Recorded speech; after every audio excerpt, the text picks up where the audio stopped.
নমস্কার, আমি অমিত।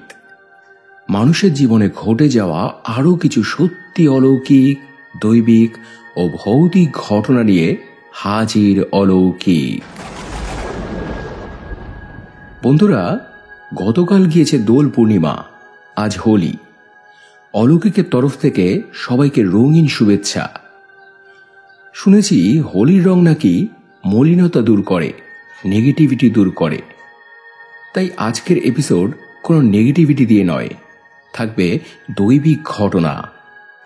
একজন মানুষই শেয়ার করেছে দুটো ঘটনাই, সীমা ব্যানার্জি। অসংখ্য ধন্যবাদ আপনাকে ঘটনাগুলি শেয়ার করার জন্য।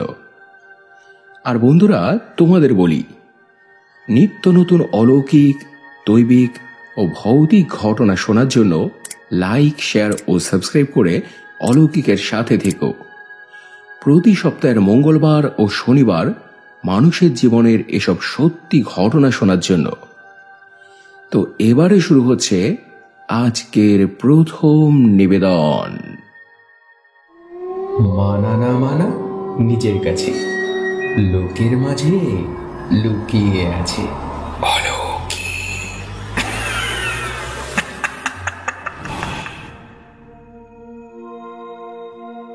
ভাই অমিত, আমি সীমা ব্যানার্জি। আজ আবার একটু সময় পেয়ে তোমাকে দুটো ঘটনা লিখতে বসলাম। আমার শ্বশুরবাড়ির এখানে মা দক্ষিণা কালীর একটি মন্দির আছে। এখানে মায়ের নাম বাবু বাসা। কেন এই নাম তা অবশ্য জানি না, তবে নাকি মা এখানে খুবই জাগ্রত। এলাকার মানুষেরা মনে প্রাণে সেটা বিশ্বাস করে। কালী পুজোর সময় দূর দূর থেকে লোক আসে, পুজো দেয়। গোটা গ্রামের মানুষ উপোস করে অঞ্জলি দেয়। ধুমধাম করে মায়ের পুজো হয় এখানে। ভাইফোঁটার দিন সূর্যাস্তের আগেই আবার মাকে বিসর্জন দেওয়া হয়। এটাই ওই মন্দিরের রীতি। সেই মায়েরই অনেক রকম ঘটনা শোনা যায়। যেমন একবার আমার হাজবেন্ডের মুখে শুনেছিলাম, মাকে বিসর্জন দিতে গিয়ে একটা ঘটনা ঘটেছিল। প্রতি বছরই ভাইফোঁটার দিন সূর্য অস্ত যাওয়ার আগেই মাকে বিসর্জন দিতে হয়, কিন্তু একবার মাকে বিসর্জন দিতে একটু দেরি হয়ে যায়। ততক্ষণে সূর্য অস্ত গেছে। তারপর নাকি মাকে তার বেদি থেকে আর নাড়ানোই যাচ্ছিল না। পুরো যেন ধরণীর সঙ্গে জমে গিয়েছিল মা। তারপর ক্ষমা চেয়ে প্রায়শ্চিত্ত করে বহু কষ্টে মাকে বিসর্জন দেওয়া হয়। তারপর থেকে যত কিছুই হয়ে যাক, ভাইফোঁটার দিন সূর্য অস্ত যাওয়ার আগেই মায়ের বিসর্জন হয়। এছাড়াও আরো অনেক চমৎকারের ঘটনা। যেমন আরেকবার হয়েছিল কি, পুজোর আগে মায়ের মূর্তি নির্মাণ করা হচ্ছে। সারা বছর কাঠামোতে পুজো হয়, পুজোর সময় মূর্তি গড়া হয়। তো ভদ্রলোক মায়ের মূর্তি গড়ছেন, আর আমার হাজবেন্ড তখন ওখানেই বসা, মূর্তি গড়া দেখছে। মূর্তি বানানোর ফাঁকে লোকটি একটি বিড়ি ধরালেন। বিড়িটা খেয়ে আবারও কাজে হাত দিলেন। ঠিক তখনই কে যেন একটা ঠাঁটিয়ে চড় মারল ওনার গায়ে। উনি তো একেবারে ছিটকে পড়ে গেলেন রাস্তায়। অবাক হয়ে এদিক ওদিক তাকাচ্ছেন যে কে চড় মারল, কিন্তু কাউকে দেখা গেল না, কেউ নেই। লোকটির তখন চেতনা হলো যে বিড়ি খেয়ে হাত মুখ না ধুয়েই উনি আবার কাজে হাত দিয়েছেন, এটা ওনার উচিত হয়নি। তারপর তিনি হাত মুখ ধুয়ে শুদ্ধ হয়ে আবারও কাজে বসলেন। সেই থেকে উনি এমন ভুল আর কখনো করতেন না। বাবু বাসা মা এমনই জাগ্রত। তো এতক্ষণ মায়ের ক্ষমতার কথা বললাম, এবার বলি মায়ের মমতার কথা। আমাদের বাড়িতে যিনি কাজ করেন সেই মাসির থেকে এটা শুনেছিলাম। একবার কালী পুজোর সময় একটা ছোট্ট বাচ্চা ছাদে ঘুড়ি ওড়াচ্ছিল। ওড়াতে ওড়াতে হঠাৎই কি করে বাচ্চাটা পা ফসকে একেবারে মাটিতে আছড়ে পড়ে। কন্ডিশন খুবই খারাপ, তাই সঙ্গে সঙ্গে এরপর ওকে হাসপাতালে নিয়ে যাওয়া হয়। কিন্তু ডাক্তাররা জানালেন যে অবস্থা একেবারে শোচনীয়, বাঁচার আশা প্রায় নেই। তবুও তারা চেষ্টা করে যাচ্ছেন। এই শুনে তো বাচ্চাটির মা পাগলের মতো করতে থাকে। কেঁদে কেটে মায়ের কাছে সন্তানের জন্য প্রাণ ভিক্ষা যায়, বলে, মা, তুমি তো একজন মা, মায়ের কষ্ট তুমি না বুঝলে আর কে বুঝবে মা? আমার সন্তানকে আমার কোলে ফিরিয়ে দাও মা, সারা জীবন আমি তোমার পায়ে পড়ে থাকবো। আজ এই খুশির দিনে, তোমার পুজোর দিনে নিরানন্দ করো না মা। সত্যি সত্যি ওনার এই আকুল প্রার্থনা মা শুনেছিলেন। সাক্ষাৎ মৃত্যুর মুখ থেকে উনি ফিরিয়ে এনে দিয়েছিলেন ওনার ছেলেকে। তারপর থেকে ওই মা প্রতি বছর কালী পুজোর দিন মায়ের সামনে দণ্ডি কেটে পুজো দেয়, সঙ্গে ওনার ছেলেও। এমনই বাবুবাসা মায়ের মহিমা। তো এই ছিল বন্ধুরা আজকের প্রথম ঘটনা। পাথর সে তো পাথর নয়, দেখে শোনে কথা কয়। মা আমাদের সবাইকে ভালো রাখুন। তো এবারে চলে যাচ্ছি আজকের দ্বিতীয় ঘটনায়। এটাও শেয়ার করেছে সীমা ব্যানার্জি, তাই আবারও একবার ধন্যবাদ জানালাম আপনাকে। আর বন্ধুরা, তোমাদের বলছি, তোমরাও কি চাও তোমাদের জানা ঘটনা এখানে শেয়ার করতে? চাও কি মানুষ তোমাদের ঘটনা শুনুক, দূর দূরান্তে ছড়িয়ে যাক? তাহলে স্ক্রিনে দেওয়া এই নাম্বারে আমাকে হোয়াটসঅ্যাপ করে দাও। লিখেই যে পাঠাতে হবে বা সাজিয়ে গুছিয়ে যে বলতে হবে এমন কোনো কথা নেই। যে যেভাবে পারো সেইভাবেই তোমরা তোমাদের ঘটনা শেয়ার করতে পারো। সাজিয়ে গুছিয়ে মানুষের ভালো লাগার মতো করে পরিবেশন করার দায়িত্ব আমার। তো এবারে শুরু হচ্ছে আজকের দ্বিতীয় নিবেদন।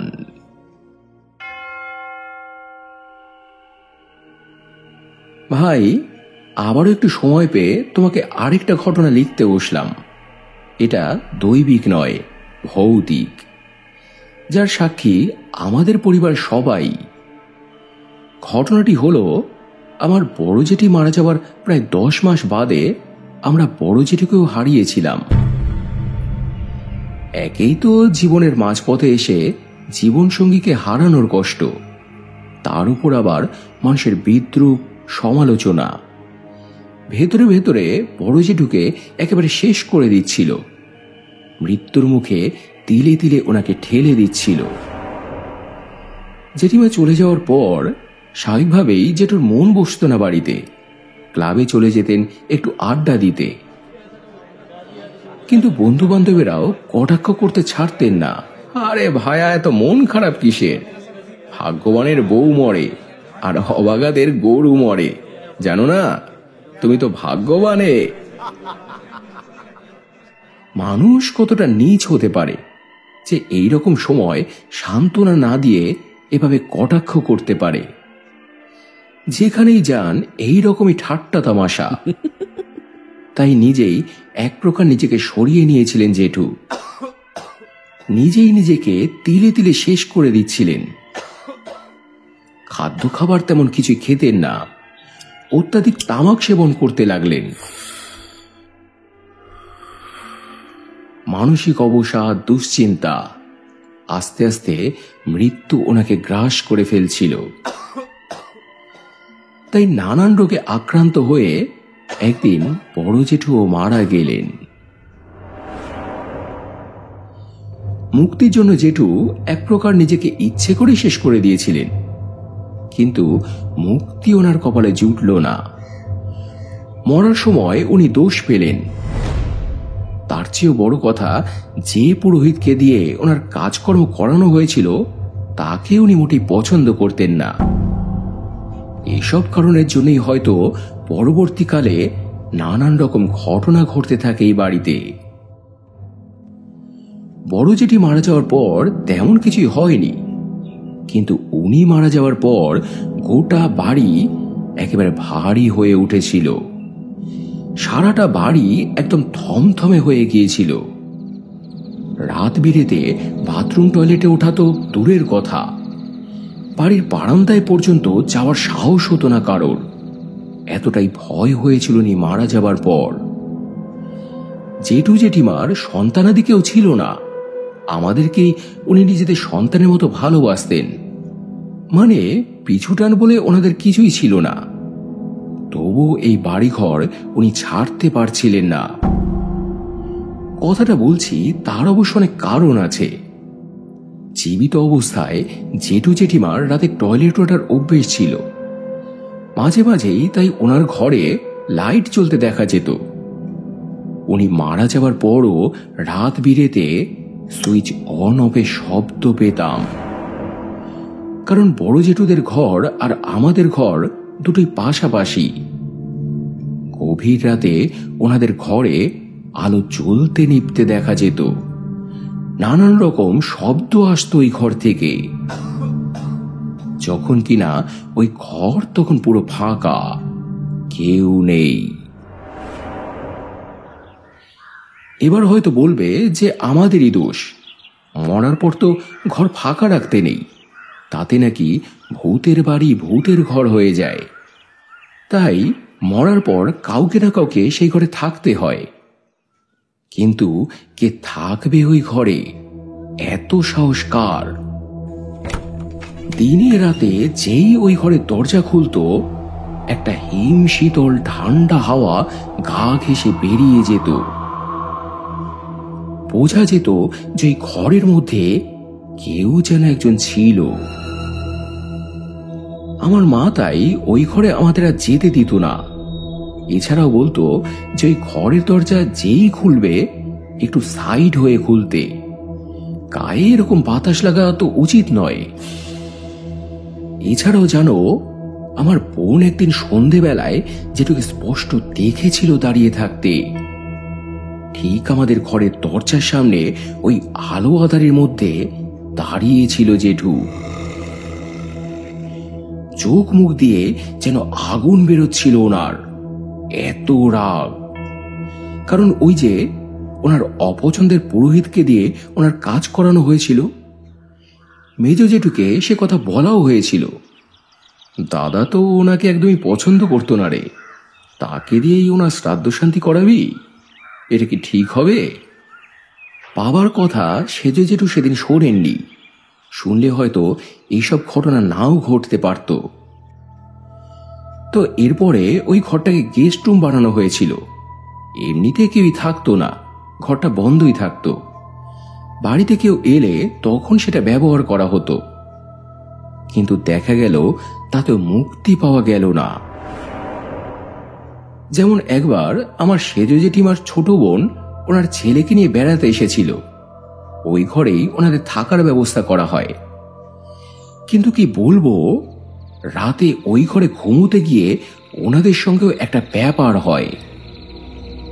ওনারা বোধ হয় খাটে সবে তখন শুয়েছেন মাত্র।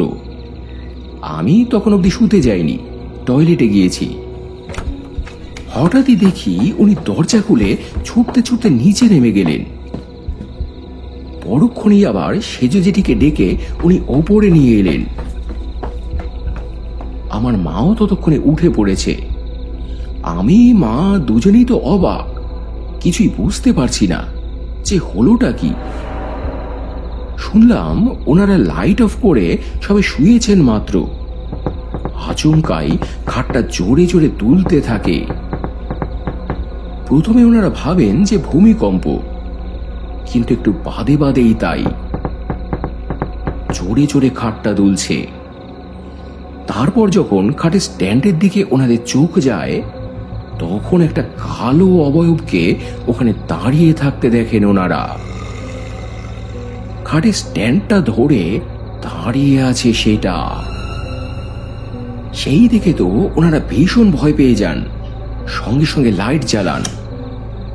কিন্তু তখন সেখানে আর কিছুই নেই। আমার মা তখন একটা লোহার কাঁচি দিয়ে বলল, এটা বালিশের নিচে নিয়ে এসো, লোহা কাছে থাকলে খারাপ কিছু আসতে পারে না। তো সেই রাতটা কোনো রকমে কাটিয়ে পরদিন সকালে ওনারা চলে গিয়েছিলেন। তারপর একজন পুরোহিতকে দিয়ে ওই ঘরে নারায়ণ পুজো করানো হয়, আর ওনারই পরামর্শে এরপর ওই ঘরটাকে ঠাকুর ঘর বানানো হয়। তারপর থেকে এরকম অস্বাভাবিক ঘটনা আর কিছুই ঘটতো না, না কিছু দেখাশোনা যেত, না কিছু হতো। সব আবার আগের মতোই শান্ত স্বাভাবিক হয়ে গিয়েছিল। বাড়িটাও আবার আগের মতোই হালকা এখন। তো এই ছিল বন্ধুরা আজকের দ্বিতীয় ঘটনা। এটা কিন্তু বেশ গা ছমছমে আর ভয়ের একটা ঘটনা। একটা জিনিস খেয়াল করে দেখবে যে আশেপাশে তো অনেকেই মারা যায়, কেউ মারা গেলে বোঝাই যায় না, আর কেউ মারা গেলে চারপাশটা একেবারে ভারী হয়ে যায়। এর পেছনে অবশ্য অনেক রকম কারণ থাকে। অনেকের রাশি হালকা ভারী থাকে, আবার মারা যাওয়ার সময় অনেক অনেক দোষ পায়। এছাড়াও আরো অন্যরকম অনেক কারণ থাকে। যাই হোক, যিনি মারা যান ঈশ্বরের শ্রীচরণে তার যেন ঠাঁই হয়, ঈশ্বর যেন তার আত্মাকে শান্তি প্রদান করেন। তো বন্ধুরা, আজকের ঘটনাগুলো তোমাদের কেমন লাগলো কমেন্টে জানিও। যদি ভালো লেগে থাকে তাহলে ফেসবুক, ইনস্টাগ্রাম বা পরিচিত মানুষদের সঙ্গে প্লিজ শেয়ার করে নিও। আর এবারে গত এপিসোডের কমেন্ট পড়ার পালা, যেখানে অমিতা জেঠিমা লিখেছেন, চলে এসেছি ঘটনা শুনতে, জানি ইউনিক হবে। অজন্তা হরে লিখেছে, 3টে ঘটনাই অদ্ভুত, অবাক করা ঘটনা, সত্যি খুবই ভয়ের ঘটনা। স্পিরিচুয়াল থেকে লিখেছে, অলৌকিক এমন একটা প্ল্যাটফর্ম যেখানে এত অজানা কথা জানতে পারা যায়। দেবাশিস খাটুয়া লিখেছে, ঘটনার অপেক্ষায় ছিলাম। সুদেশা সিংহা রয় লিখেছে, আজকের সব ঘটনাগুলোই এক কথায় ওয়ান্ডারফুল। সোনালী নস্কর লিখেছে, খুব ভালো হয়েছে ভাই, তোমার গলায় জাদু আছে। মনীষা কাকিমা লিখেছেন, 3টে ঘটনাই দারুণ। এছাড়াও আরও কমেন্ট করেছ রুদ্র ব্যানার্জি, গোলু সেন, সোহিনী বক্সি, মারিয়া বারই, এমডি মঞ্জু, গীতাদি, বিটেজ আর্মি গার্লস, মৌসুমী মুখার্জি, মিঠুন পাল সহ অসংখ্য অসংখ্য প্রিয় বন্ধুরা, তোমাদের প্রত্যেককেই অসংখ্য অসংখ্য ধন্যবাদ ও বুক ভরা ভালোবাসা জানিয়ে আজকের এপিসোড এখানে শেষ করছি বন্ধুরা। আবার দেখা হবে মঙ্গলবার আরও একটা জমজমাট অলৌকিক এপিসোড নিয়ে। সবাই খুব ভালো থেকো এবং ভালোবাসা নিও। ধন্যবাদ।